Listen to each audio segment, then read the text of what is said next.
A man died in a huge explosion, believed to be a gas blast, that destroyed a house in North Yorkshire. Police believe the victim, named locally as Paul Wilmott, 63, was the resident of the detached property in Haxby, near York. Only a pile of rubble remains where the house once stood. About 12 nearby homes were also damaged, police said. Neighbour Brett Duncan, who was one of the first on the scene, said, "It was like an aeroplane had hit the house. Debris across road." Insp Steve Breen, from North Yorkshire Police, said, "I have to confirm there has been one casualty, a 63-year-old man found dead in the debris. The identity is not confirmed as yet, but we think we know who he is and we are currently speaking with his family, trying to console them."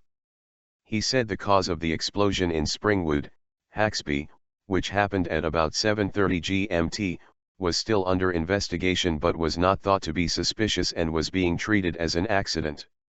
"What we found was a house completely demolished, with debris strewn across the road and gardens, and substantial damage to neighboring properties," Insp Breen added. He said the force was working with structural engineers to access damage to neighboring properties but expected to lift the cordon and allow people to return to their homes later on Friday afternoon. "Hopefully, we can help people get back to some degree of normality, but for some people, whose houses have been dreadfully badly damaged, that will take some time," he said.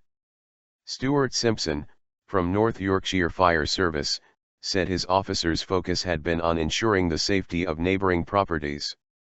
"Garage gone. It's literally a pile of rubble at the moment. The actual property, yes, it's a dangerous site to be working on, but on the actual property there's no further risk of collapse on that one. It's the buildings either side that we're concerned with. It has all the signs of a gas explosion, but we just can't confirm that until we get the investigation underway." Peter Hurst, whose father lives next door to the blast site, said, "He woke up to a loud bang this morning. All the windows are caved in, the car gone, the garage gone, the back door gone.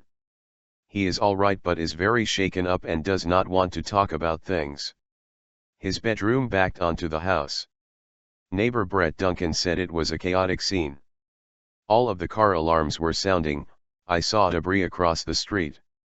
I ran up the street and saw a pile of rubble. It was shocking. There was no smoke or fire at that point. Me and another gentleman just shouted for everyone to evacuate the street, and that's when the smoke started. It then caught fire." Paul Foster, who lives about 150 yards, 140 m, from the scene, said, "There was a massive bang and the whole house shook. I looked out of the window and at first I couldn't see anything.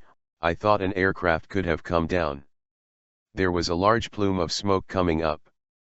Properties adjacent to the destroyed house have suffered damaged windows, roofs and garages.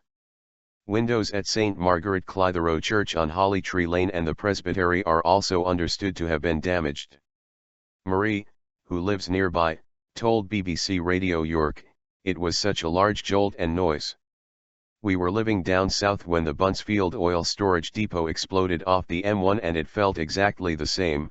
It was just a boom." Another neighbor reported that the blast sounded like a bomb going off.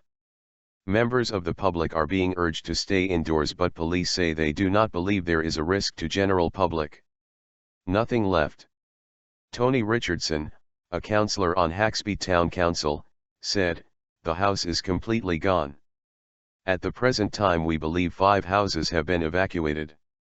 We don't know if other houses need to be evacuated until we know the cause.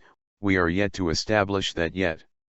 A rest center has been established at the nearby Memorial Hall for residents requiring help. "There's just nothing left," said Rob Varley on Twitter.